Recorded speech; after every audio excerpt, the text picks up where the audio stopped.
Los invitamos a que nos sigan a través de nuestras redes sociales y por nuestro canal de YouTube, Sarandí 690 OK. Se termina el año y se cierra, o se cerró el primer periodo de la legislatura en un contexto del Frente Amplio sin mayorías parlamentarias totales. Estamos en la mañana de hoy con la presidenta de la Asamblea General y vicepresidenta de la República, la ingeniera Carolina Cose. Ingeniera, bienvenida. ¿Cómo le va? Muy bien. ¿Cómo está usted? Muy bien. Buenos días. Un gusto estar acá. Hace tiempo que no estaba. Exacto, sí. La verdad que es un gusto estar compartiendo un mate y unos momentos con ustedes. Bueno, muchas gracias por acompañarnos. Y bueno, decíamos por acá, estamos cerrando el año, se cerró la legislatura, pero la actividad no cesa a nivel parlamentario de alguna manera, ¿no? No cesa. Ahora tenemos seguramente una asamblea extraordinaria el lunes para votar algunos proyectos que salieron ayer referentes a algunos seguros de paro extendido, pero más allá de eso, ¿hoy es jueves? Hoy es jueves. Bien. Sí. Mañana, creo que mañana empieza a funcionar la comisión permanente, que es, digamos, la comisión que está durante la licencia viendo los temas. Si hubiera necesidad de llamar a alguna asamblea extraordinaria, se hará. Y bueno, después proyectos que quedaron con media sanción, proyectos que quedaron, digamos, en barbecho en varias comisiones y nuevos proyectos que van a aparecer el año que viene, ¿verdad? ¿Podemos decir que la aprobación del presupuesto fue el mayor logro legislativo para su fuerza política? Fue un gran logro, no creo que fuera el único, porque yo creo que lo organizamos muy bien, creo que hicieron un excelente trabajo diputados, senadoras y senadores. Nosotros empezamos este periodo y hemos logrado, por ejemplo, voy a hablar ahora de la bancada del Frente Amplio. Sí. Hemos logrado algo que nunca se había logrado antes, que es una coordinación muy sistémica entre la bancada de diputados del Frente Amplio y la bancada de senadores del Frente Amplio. No me preguntes por qué, eso no se lograba. Ahora, esto de entrada lo planteamos y funciona muy bien.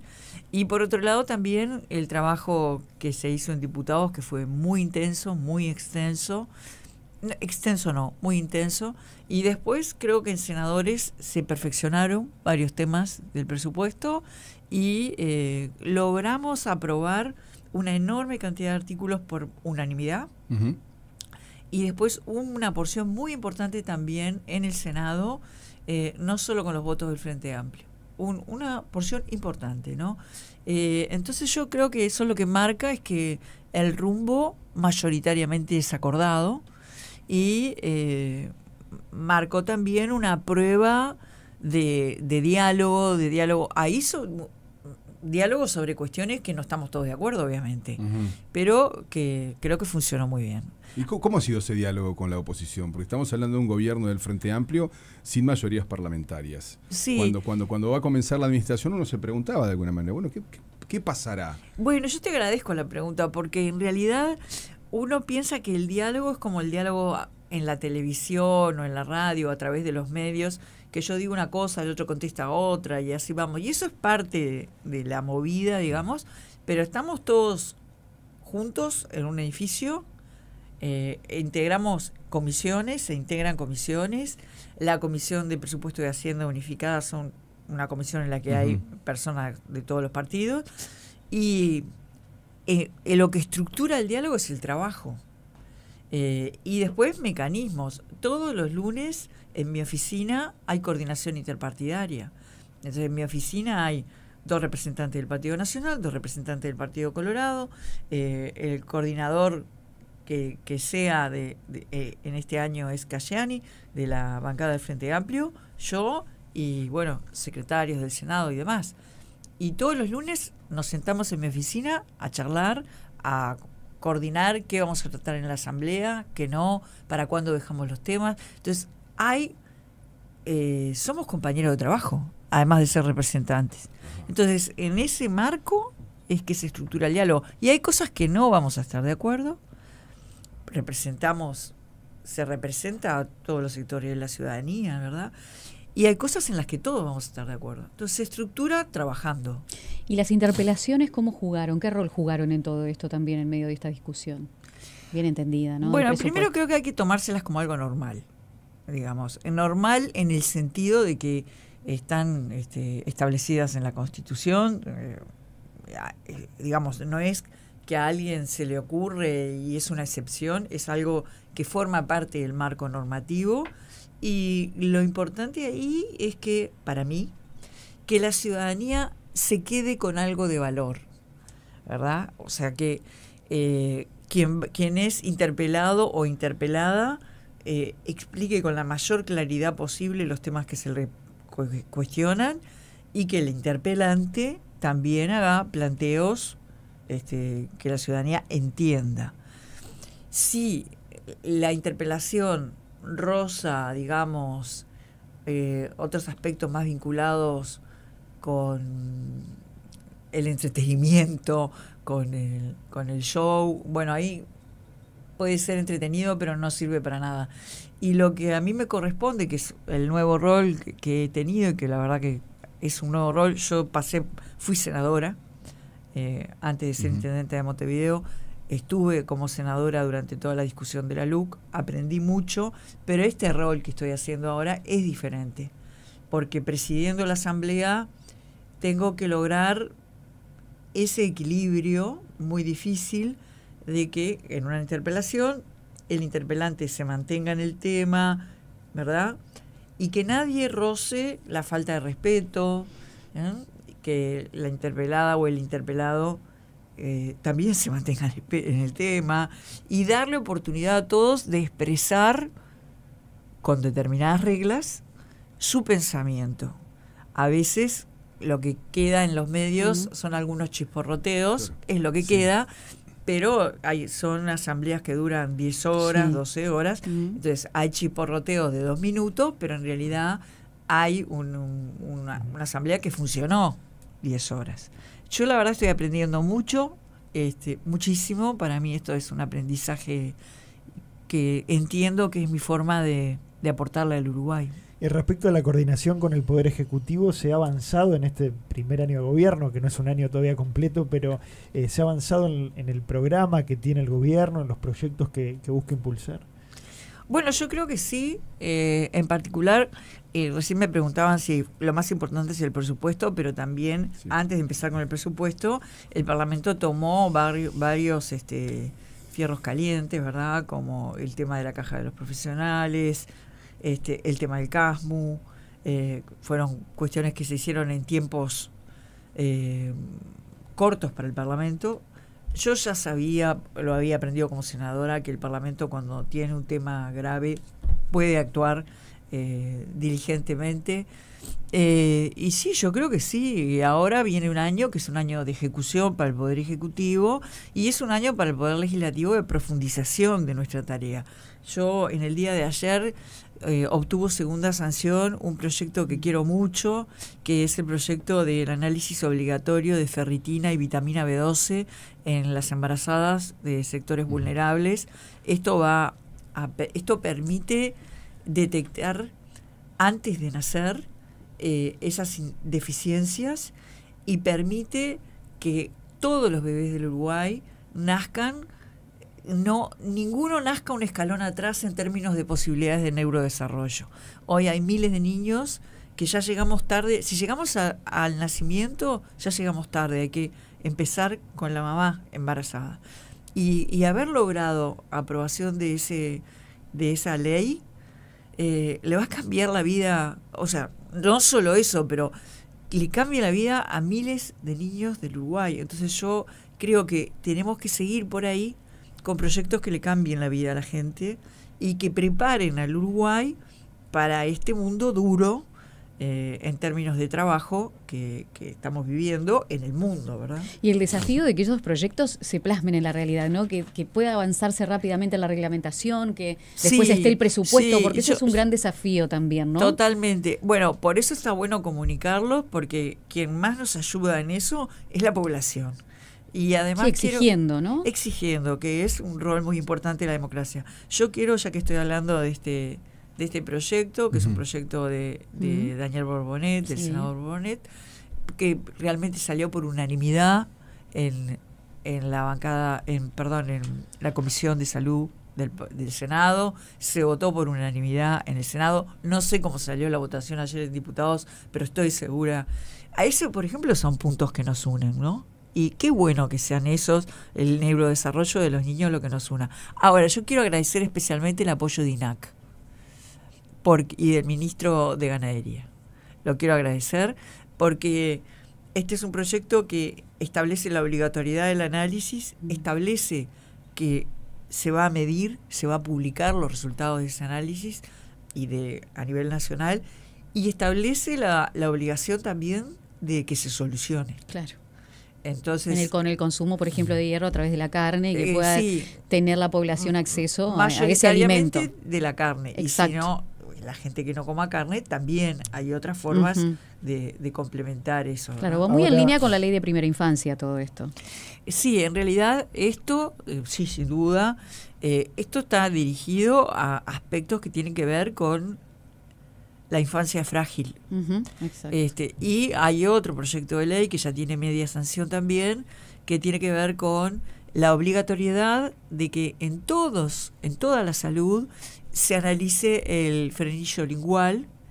Quiero ir a qué es eso, cuál es el problema. Y bueno, resulta que hay alrededor más de 1.000 niños, por lo menos, que tienen ese problema al nacer y que impiden que puedan prenderse en la lactancia, lo cual genera muchos temas. Genera un problema de simbiosis con la madre, genera un problema probable de malnutrición, genera problemas después en el habla, termina detectándose por fonoaudiología, genera problemas de inserción en la escuela.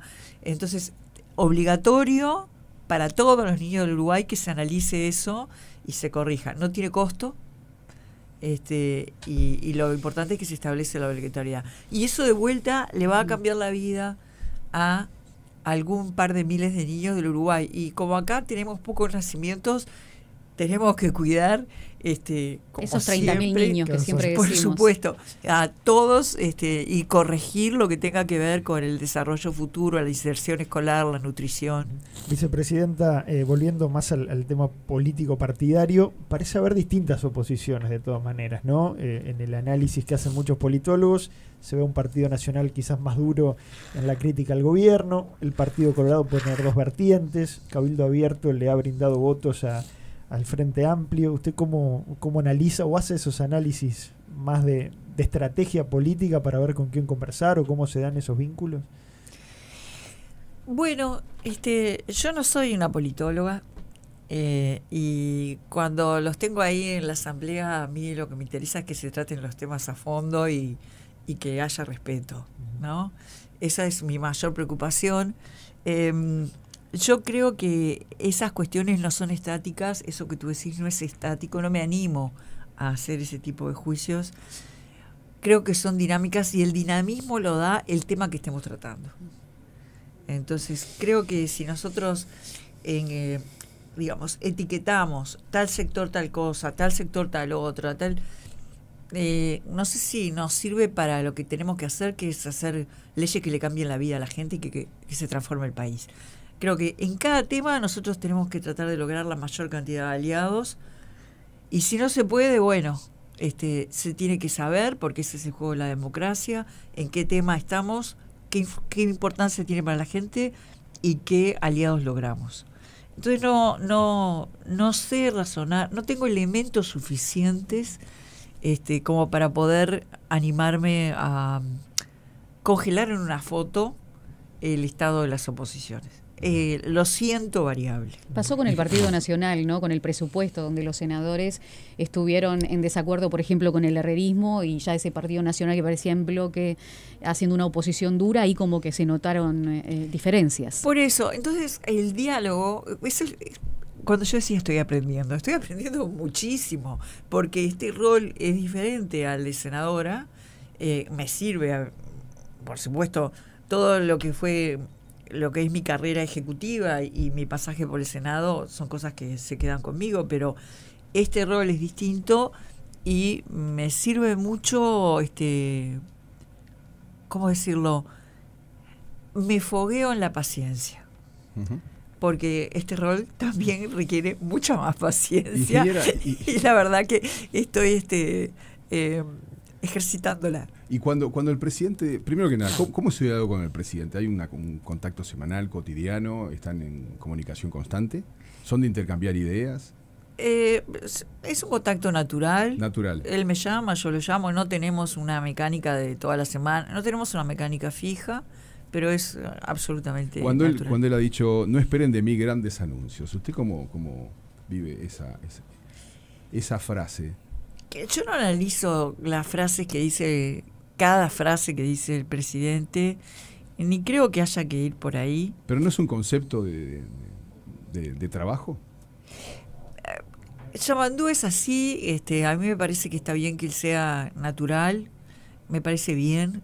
Me parece que cuando uno trata de impostar un personaje, no es para lo que la ciudadanía nos ha elegido, ni lo eligió a él. Yo creo que al gobierno hay que medirlo por acciones y por resultados. Y cuando uno va a medir por resultados, se necesita un tiempo razonable. Uh-huh. Razonable. Un tiempo razonable y un equilibrio, porque algunas cosas para que se sedimente, para que empiecen a verse, para que uno pueda medir un resultado, necesitan un tiempo. Y por otro lado, la realidad marca urgencias. Entonces hay un equilibrio y por eso acciones y resultados. Uh-huh. Y creo que eso es fundamental. Y yo creo que es por donde está yendo el gobierno. Creo que el año que viene va a ser un año de ejecución. Y bueno, y creo que el presidente... ¿No es un gobierno que va lento? No, yo no creo, creo que lo que te estoy diciendo, ¿no? Ajá. Que hay algunas cosas que necesitan tiempo. Un gobierno no puede empezar a ejecutar sus planes si no tiene presupuesto. El presupuesto recién se votó.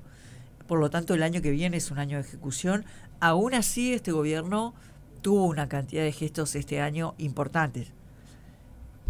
Salvataje de la caja de profesionales, salvataje del CASMU, que eso afecta la vida, el tema del CASMU, de miles de personas, pero también el Estado vuelve a los lugares, eso la gente lo siente, vuelve a los barrios, vuelve a estar presente el Estado, hay a quien recurrir, y también temas que tienen que ver, por ejemplo, con el bono escolar que se dio sin tener presupuesto, que se va a repetir el año que viene, apoyo en becas y demás, que creo que le ha cambiado la situación. Como usted dice, el próximo es un año de ejecución, ¿no? Sí. Por ejemplo, ¿usted qué visualiza como algo que tiene que ponerse en práctica como de inmediato o que, bueno, llegó el momento de...?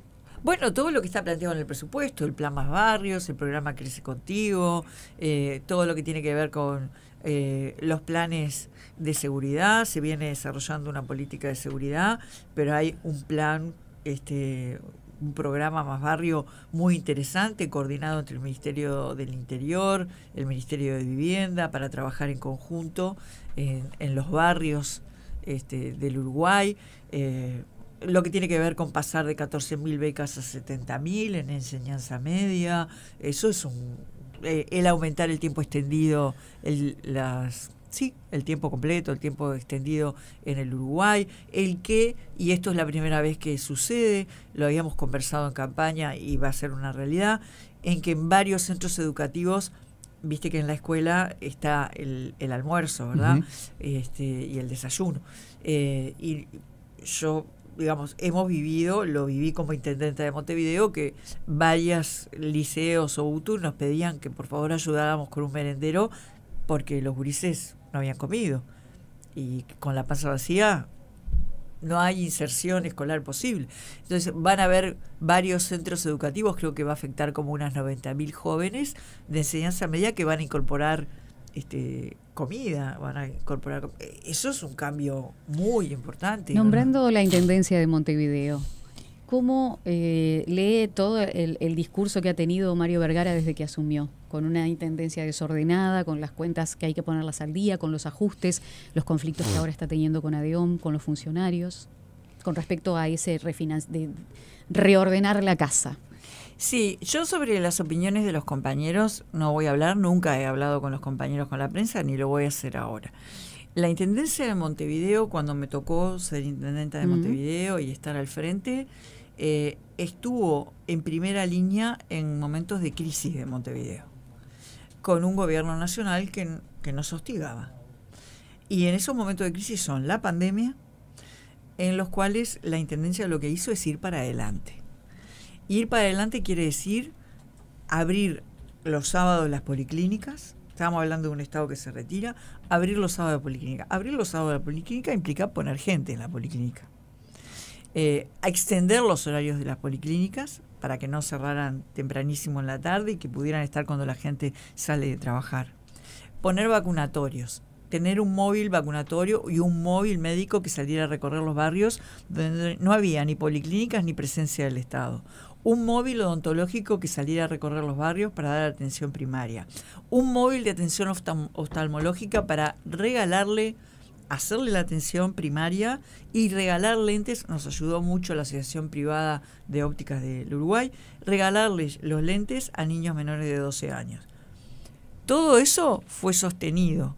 El apoyo a las ollas populares, un Ministerio de Vivienda que congeló por 2 años todos los proyectos que venía la Intendencia históricamente realizando en los asentamientos. Por lo tanto, 2 años con los proyectos de realojo parados. ¿Qué hizo la Intendencia de Montevideo? Plan ABC, nos pusimos a arreglar calles y cunetas en los asentamientos, a ponerle luz, a poner más paradas, o sea, a darle por lo menos un mínimo entorno de urbanidad para que los gurises que fueran a la escuela no tuvieran que pasar por un camino embarrado.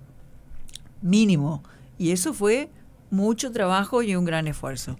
Crisis hídrica, ¿no? Que verdaderamente tuvimos problemas de salud, una enorme cantidad. La Intendencia de Montevideo presentó 20 medidas de apoyo al gobierno nacional en una reunión que tuvimos con el ex ministro de Ambiente en la Torre Ejecutiva, estaba Yamandú también. Buscó agua, ayudó a OCE, recibió más de 2.000 solicitudes de reparación de la población y se las entregó a OCE. Hicimos acuerdos con Estados Unidos, nos donaron mini plantas potabilizadoras de agua que pusimos en el MAM. O sea, la Intendencia de Montevideo hizo lo que tenía que hacer y fue para adelante. La Intendencia de Montevideo es de las intendencias más solventes del Uruguay y si bien tuvo una exigencia financiera, yo estoy segura que es algo perfectamente manejable y que se está solucionando. ¿Pero esas acciones descuidaron las finanzas de la Intendencia? Esas acciones, hasta donde yo me fui, nadie me informó de problemas financieros de la Intendencia. Pero aún así quiero decir que esas acciones, si las tuviera que hacer de vuelta, las volví a hacer, porque si la Intendencia de Montevideo no las hubiera hecho, yo quiero ver lo que hubiera pasado. Quiero ver lo que hubiera pasado con la salud de la gente, con los niños, las niñas, que atendieron los móviles vacunatorios, que atendieron los móviles odontológicos, que atendieron los móviles de oftalmología. Quiero ver qué hubiera pasado con las ollas populares que eran perseguidas por el gobierno anterior. Entonces, nosotros tomamos una definición política que yo volvería a tomar. Ingeniera, se plantean algunos debates por estos tiempos y quizás tengan mayor proyección en los años venideros, y queríamos tener un poco su opinión al respecto. Por ejemplo, cuando se habla de un impuesto del 1% a los sectores más ricos de la sociedad, ¿usted qué opina? Yo opino que es una discusión que tenemos que tener. En el sentido, porque a veces uno dice discusión, yo tengo formación científica y cuando uno dice voy a discutir algo es lo voy a analizar, lo voy a discutir en términos... Lo quiero entender más, por ejemplo. Claro, hay que entenderlo más. Es una propuesta del PIT-CNT, que es una organización seria, ya con muchos años en la historia de nuestro país. Y es una propuesta muy abierta, donde lo que hace es poner el tema sobre la mesa para conversarlo. Creo que nos merecemos conversarlo en profundidad. Creo que es una discusión sobre la redistribución de la riqueza, más allá de 1% sí, 1% no. Digamos, creo que es una discusión de fondo que nos tenemos que dar. Y en esa discusión también hay muchos factores que tienen que estar en esa discusión. también Por ejemplo, alguno de ellos. bueno, la redistribución de la riqueza, Sí. la oportunidad, el análisis de si implementando algo de ese tono de alguna manera expele inversiones o hay que analizarlo. No digo que suceda, digo, eso hay muchos factores. Usted lo quiere que- discutir, pero no tiene todavía una posición más o menos definida. No le hay digo que una posición discutirlo, definida. pero que Claro. mi posición es que hay que Hay que discutirlo. discutirlo. Ahora el Hay que Ministerio de discutirlo. Economía lo descarta, ¿no? Bueno, pero yo no lo descarto. En el sentido de que creo que los uruguayos nos debemos una discusión en profundidad. Y si lo discutimos bien, en profundidad, entendiendo primero, porque además el objeto es la erradicación de la pobreza infantil, ¿no? Ujú. Entonces yo me pregunto, para poner un elemento más, Sí. ¿no? Todos pagamos el impuesto a primaria. Ajá. Bueno, no sé si todos, pero... Sí, Y lo pagamos contentos porque es un impuesto que sabemos dónde va, bien. ¿verdad? Bueno, una de las cosas que no está planteada, porque si para la erradicación de la pobreza infantil, bueno, por ejemplo, una de las cosas que hay que hablar es ¿para dónde va? Y ahí es todo un capítulo. Claro, ¿Para dónde va? claro. ¿Cuánto? ¿A quién impacta? ¿Tiene efectos sobre la inversión en Uruguay? ¿Qué pasó en nuestros países? ¿Se estudió? ¿Qué modelos se están aplicando? ¿No habría que aplicar un modelo de probabilidad? Y mi respuesta es sí, habría. Entonces, creo que nos merecemos esa discusión, porque además, aunque no se aplique en este gobierno, si los uruguayos lo discutimos, lo conocemos, podríamos decidir, estoy poniendo ejemplos de alguien que no entró en la discusión todavía, podríamos decidir, este no es el momento, pero discutimos el tema y entendemos para qué podría servir. Y el momento podría ser otro. No sé, hay cosas que me parece discutirlo, dice. que si el objetivo es erradicar la pobreza infantil, estamos hablando además de grabar a lo que está planteado, que también es discutible, para mí todo va a ser discutible, es para patrimonios de más de $1 millón, ¿no? Ujú. No afecta a doña María esto. Pero por eso todo para mí hay que discutirlo en profundidad. Hay ansiedades en la izquierda, volviendo un poco al tema de lo que se va haciendo, de los reclamos que a veces surgen del propio Frente Amplio de militantes que se denominan de a pie, ¿no? Dice, bueno, pues tenemos que avanzar en esto, o el gobierno no ha mantenido algunas posturas que se consideran de izquierda en algunos temas internacionales. ¿Usted cómo evalúa eso cuando se hacen esas críticas? ¿Es el actual gobierno un gobierno de izquierda, como se entiende un gobierno de izquierda? Es un gobierno de izquierda. Y además me parece bien que los frenteamplistas sientan la libertad de expresar su opinión libremente, porque creo que esa es la gran fortaleza del Frente Amplio. Si yo estoy acostumbrada cuando estoy en un comité que no todos estamos de acuerdo en cualquier cosa, y a veces nos unen grandes ideas, nos une un proyecto, nos une querer transformar la realidad, nos une nuestro programa, pero me parece bien que los frenteamplistas se expresen libremente. ¿Y el gobierno lo toma cuando hay esos llamados de atención o cuando muchas voces se suman en algunos temas? Bueno, yo no puedo hablar, digamos, por el Poder Ejecutivo, pero mi sensación es que todos tenemos una escucha muy atenta a lo que sucede primero, a lo que sucede en la realidad, que la queremos transformar, y creo que tenemos una escucha muy atenta a lo que dicen los frenteamplistas. Digamos, hay un camino, cuando uno recorre un camino, hay varios componentes. Un componente es el rumbo, y el otro componente es el ritmo. Rumbo y ritmo. Entonces hay que acompasar las dos cosas. Y es una sincronía delicada. Voy a hablar desde mi rol. Recién hablábamos que nosotros hemos aprendido que cuando el Parlamento tiene que sacar algo rápido, lo saca. Lo puede sacar rápido. Bien. Ahora, tampoco se puede legislar a las apuradas. Y sin embargo, hay leyes que son urgentes. Urgentes por cambiarle la vida a la gente. Entonces, ¿Cómo se traduce eso en el ritmo? Bueno, por ejemplo, con una agenda, ¿no? Por ejemplo, con capacitación, con dejar entrar la ciencia y la cultura al Parlamento, con que haya paneles de discusión de los temas. No es solo discutir en las comisiones, es traer a la Universidad de la República, traer a la academia, escuchar, traer a las organizaciones sociales, salir del Parlamento y escuchar lo que pasa afuera.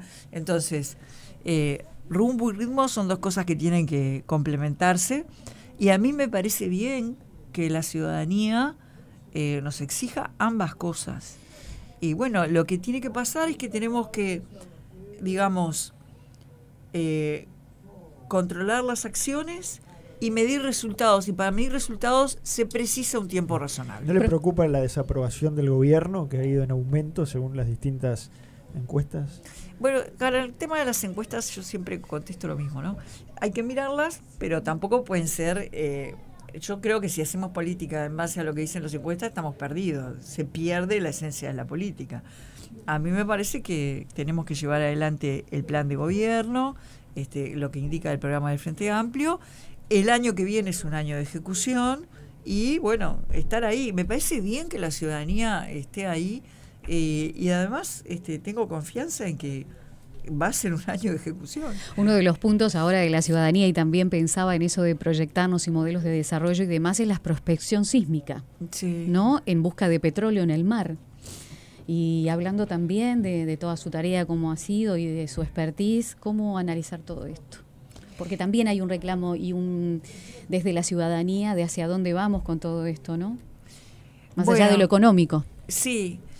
Un balance complejo también. Para la cual necesito mucho tiempo. Vamos a ver si lo puedo responder. Yo creo que el camino que tomó Uruguay para hacia las energías renovables es un camino que no hay que abandonar y que hay que profundizar. Uruguay, hay estudios académicos de Uruguay que indican que sin hacer nada, con crecimiento tendencial nomás, Uruguay necesitaría unos 700 megawatts más de potencia en el periodo. Hay estudios de Facultad de Ingeniería y demás que indican eso, de manera tendencial. Eso implica, desde mi humilde punto de vista, una enorme creatividad para poder generar inversión para 700 megas de potencia, ¿verdad? Parte eléctrica. Por otro lado, nosotros vivimos en un mundo en el cual el petróleo es el gran protagonista. Es así. Todo lo que hoy acá, este micrófono, ¿no? Hasta la ropa, ¿no? La ropa, todo sale del petróleo. Entonces, no es el mundo que uno hubiera elegido. Y tenemos que tener un compromiso con el medio ambiente. Tenemos que ser realistas. Ahora. Cualquier cosa que hagamos hay que hacerla bien. Hay que hacerla bien. Con cuidado, con garantías. Y la población tiene que participar en esa discusión. Entonces yo creo que es muy sano que la población haga un llamado a que, ¿cómo es esto? Bueno, eso es un llamado a conversar y a tener la mayor seriedad profesional. ¿Cómo está haciendo el Ministerio de Ambiente? Yo creo que están, sí, informando y seguramente tengan que informar más y que conversar más con la población, pero es un tema, no es un tema ligero, quiero decir. Claro. No se puede tomar a la ligera. Es un tema muy serio y es un tema difícil. Uh-huh. Es un tema serio si vamos a hacer prospección. La prospección tiene varias etapas, ¿no? Varias etapas. Y todas las etapas tienen que ser muy claro cuáles son los aspectos de mitigación que se toman por cualquier daño que se pudiera hacer. Y también creo que hay que abundar en el conocimiento, porque también sí que hay gente que cree que es que uno hace un agujero y sale petróleo, y no es así. Entonces, creo que igual que con lo del 1%, es algo que tenemos que conversar bien.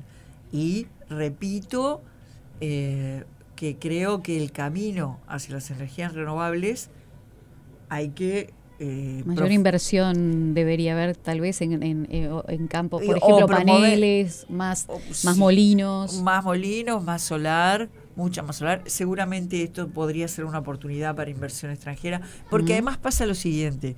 Pues, era largo el tema. No, pero por supuesto. Sí, pero- voy a otra. Bueno, fuimos En el ejemplo mundo- nosotros en su momento. Y sí, por ahora lo seguimos siendo, pero es un camino que hay que... Sí. Uno no se puede quedar mucho. Pero además pasa algo. El mundo ya anunció que va a hacer miles de millones de dólares, miles de millones de dólares de inversión en inteligencia artificial. Esa cantidad enorme, exorbitante de miles de millones de dólares que el mundo ya anunció que va a hacer, que las grandes compañías ya anunciaron que van a hacer, el 80% de eso, el 70% de eso son data centers.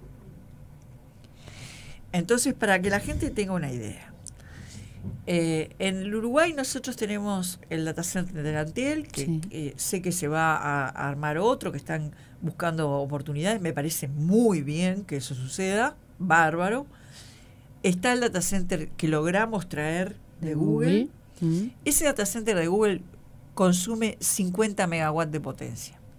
Los data centers de los que estamos hablando para la instalación de la inteligencia artificial, estamos hablando de data centers que consumen 200, 300 megawatts de potencia. Y el de Google, que es enorme, consume 50. Entonces, si nosotros queremos...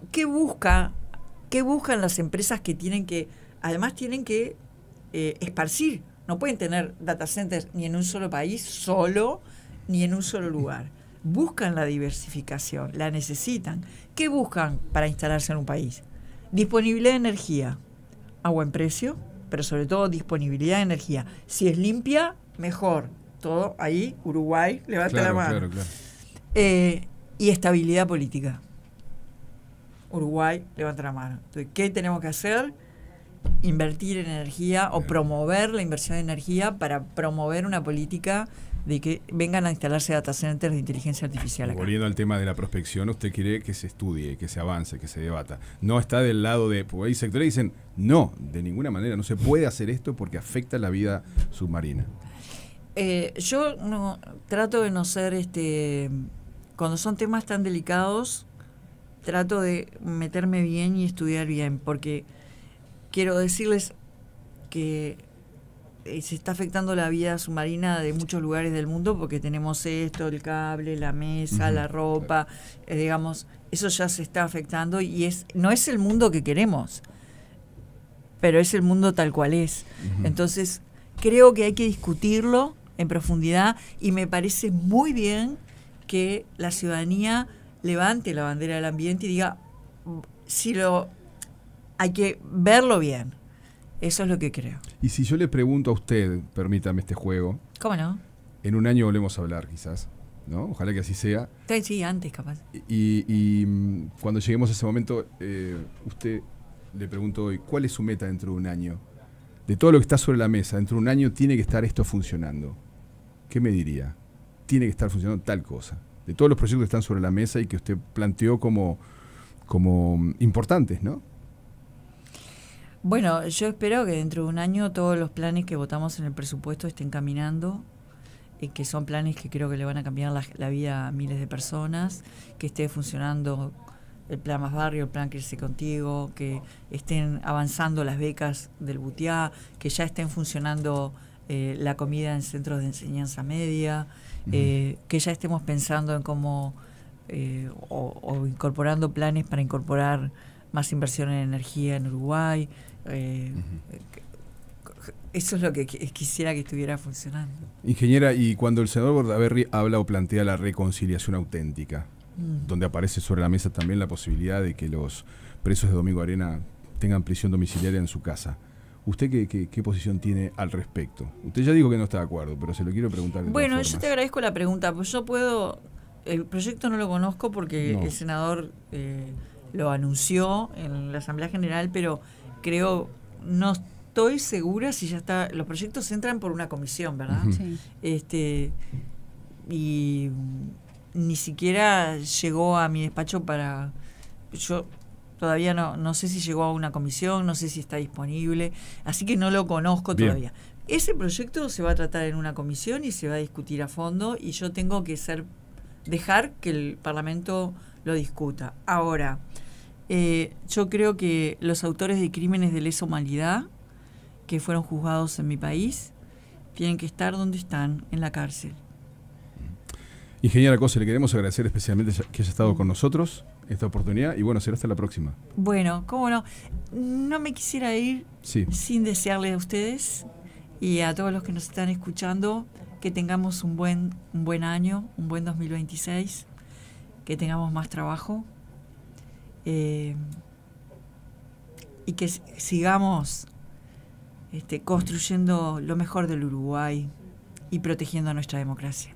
Muchas gracias. Muchas gracias. Gracias. Bueno, y esta entrevista la pueden volver a escuchar en las redes sociales de Sarandí. Es el momento del pase de la mañana. Informativo Sarandí vuelve al mediodía.